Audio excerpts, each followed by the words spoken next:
Meghan Markle et le prince Harry ont été accusés d'avoir utilisé une méthode de célébrité pour enterrer les mauvaises nouvelles à propos de leur nouvelle plateforme, Archewell, par des fans royaux sur les réseaux sociaux.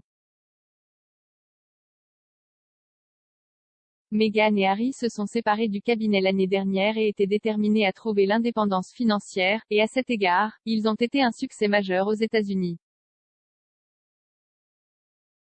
Harry est devenu le responsable de l'impact de la start-up américaine BetterUp, tandis que Meghan a ouvert un portefeuille d'investissement et investi dans la société de café californienne Clever Blends.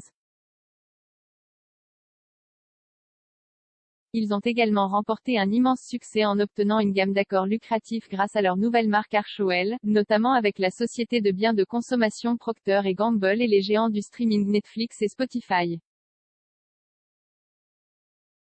Mais leur nouvelle plateforme a fait l'objet d'un examen minutieux pour son manque de contenu. Un seul programme a été annoncé avec Netflix et Archewell Productions, tandis qu'Archewell Audio, le podcast exclusif du couple avec Spotify, n'a sorti qu'un seul épisode, le Holiday Special.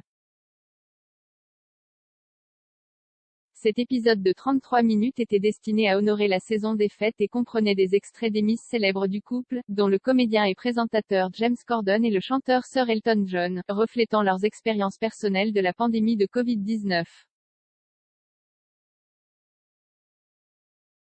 Depuis lors, le couple est resté silencieux à la radio sans aucune idée de ce sur quoi leur podcast va se concentrer. Cette semaine, il a été rapporté par le média hollywoodien Deadline que le couple venait d'embaucher la productrice expérimentée Rebecca Sananes comme chef de l'audio, et qu'elle commencerait en août.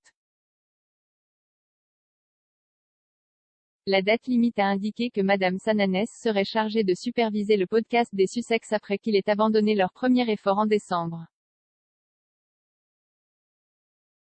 L'observateur royal passionné, @UK_Royalty, s'est tourné vers Twitter et a émis l'hypothèse que cette embauche tardive n'était pas de bon augure pour l'aventure du couple dans le podcasting.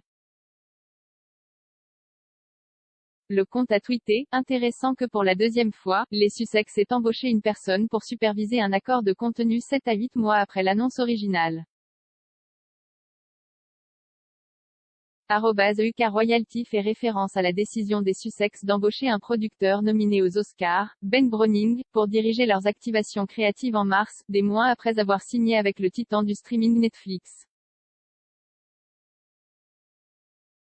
Le récit a poursuivi, il est également intéressant qu'il l'ait annoncé le vendredi d'un week-end férié, le timing que les célébrités utilisent pour enterrer les mauvaises nouvelles.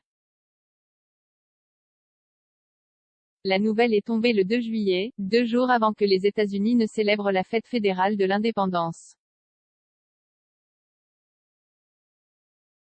Le tweet a plus de 200 likes et plusieurs commentaires avec d'autres observateurs royaux spéculant sur le type de contenu que les Sussex veulent produire. L'un d'eux a demandé pourquoi ils ne reproduisaient pas le style que le duc et la duchesse de Cambridge ont adopté via leur chaîne YouTube, où ils mettent en évidence différentes causes caritatives chaque semaine. Le contrat Spotify, annoncé pour la première fois en décembre, vaudrait 25 millions de dollars, 18 millions de livres sterling, tandis que l'accord Netflix des Sussex, annoncé en septembre, vaudrait 100 millions de dollars, 72 millions de livres sterling. Ce n'est pas la première fois que les observateurs royaux spéculent sur le succès des Archewell Audio, d'autant plus que le couple n'a aucune expérience dans ce domaine. Plus tôt cette année, le chroniqueur Alex Webb a déclaré, dans un sens, le prince Harry et Meghan Markle ont besoin que l'entreprise soit un succès plus que le géant du streaming musical. Ce que nous savons, c'est que ce spectacle sera le premier test sérieux des côtelettes créatives du couple. Il a poursuivi, bien que je sois sûr que le PDG de Spotify, Daniel Ek, veut que leur production soit convaincante, l'accord ne représente pas un risque important pour lui.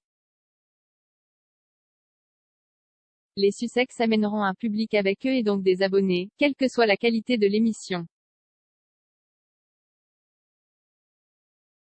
Écrivant pour Bloomberg, il a affirmé que la société pensait qu'il y avait suffisamment de contenu pour retenir tous les nouveaux auditeurs amenés par les Sussex, ce qui signifie qu'une grande partie du risque incombe au duc et à la duchesse de Sussex.